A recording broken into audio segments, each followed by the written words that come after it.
Welcome to Pulse&Pressors, where critical care gets crystal clear.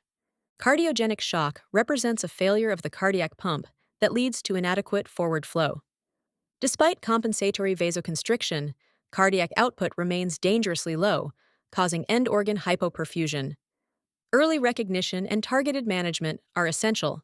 The foundation of cardiogenic shock is impaired contractility or impaired filling. These defects increase filling pressures and reduce stroke volume. This can occur in left ventricular, right ventricular, or biventricular failure, each with distinct physiologic implications. The hemodynamic profile includes low cardiac output, high filling pressures such as wedge and right atrial pressure, and high SVR. The pulse pressure narrows, and cardiac power output below 0.6 watts identifies severe pump failure with high mortality. Cardiogenic shock presents in 5 phenotypes: LV pump failure, RV failure, arrhythmia-driven shock, mechanical complications of MI, and myocardial stunning after cardiac arrest. Identifying the phenotype is central to management. Echocardiography shows low VTI, reflecting reduced stroke volume. LV systolic dysfunction is common. RV dilation, septal flattening, or acute valvular lesions may be present. Tamponade must be excluded as a reversible cause. Left ventricular outflow tract VTI reflects forward stroke volume. A VTI less than 18 centimeters confirms severely reduced flow. Serial VTI assessments guide fluid status, inotrope titration, and device escalation. Cardiac power output is a robust predictor of mortality. It integrates MAP and cardiac output. Values under 0.6 watts indicate severe cardiogenic shock and signal the need for mechanical support. Right ventricular shock appears with RV dilation, a D-shaped septum, low TAPSI, and elevated RAP relative to wedge.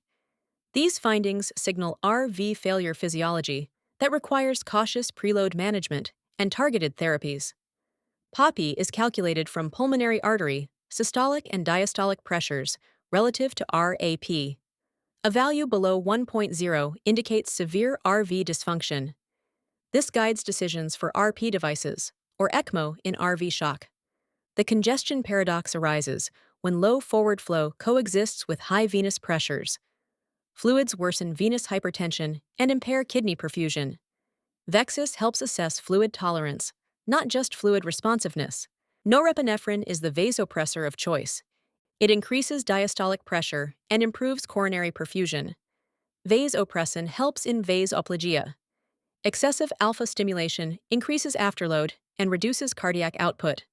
Inotropes improve contractility, but require caution. Do-butamine increases stroke volume, but raises oxygen demand.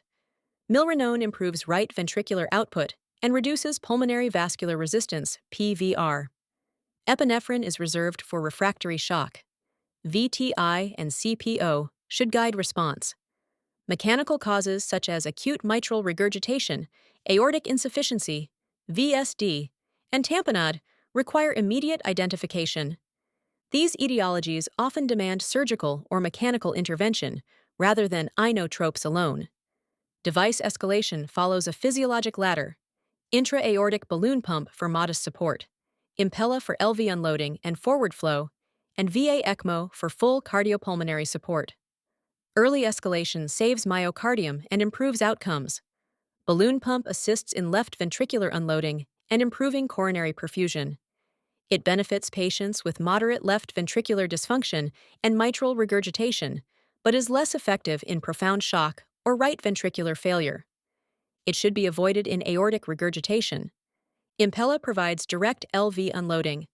It is indicated when CPO remains less than 0.6 watts, VTI stays low, or when inotropes fail. It reduces LVEDP, improves perfusion, and stabilizes hemodynamics.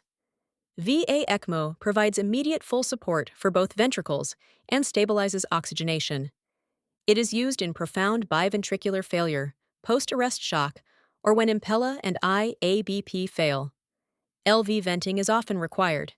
Ventilator interactions significantly impact hemodynamics. High PEEP compromises venous return and worsens RV failure. Hypercapnia elevates pulmonary vascular resistance. A protective ventilation strategy supports both left ventricular and right ventricular function. Mixed cardiogenic distributive shock occurs when low output coexists with vasodilation. These patients may appear warm with disproportionate lactate elevation.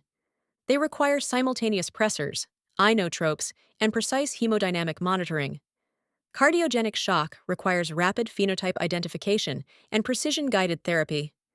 Using VTI, CPO, PAPI, and VExUS together creates a complete picture that directs effective intervention and supports myocardial recovery. This is Pulse&Pressors, reflecting on the marvels of the human body. Subscribe to stay sharp.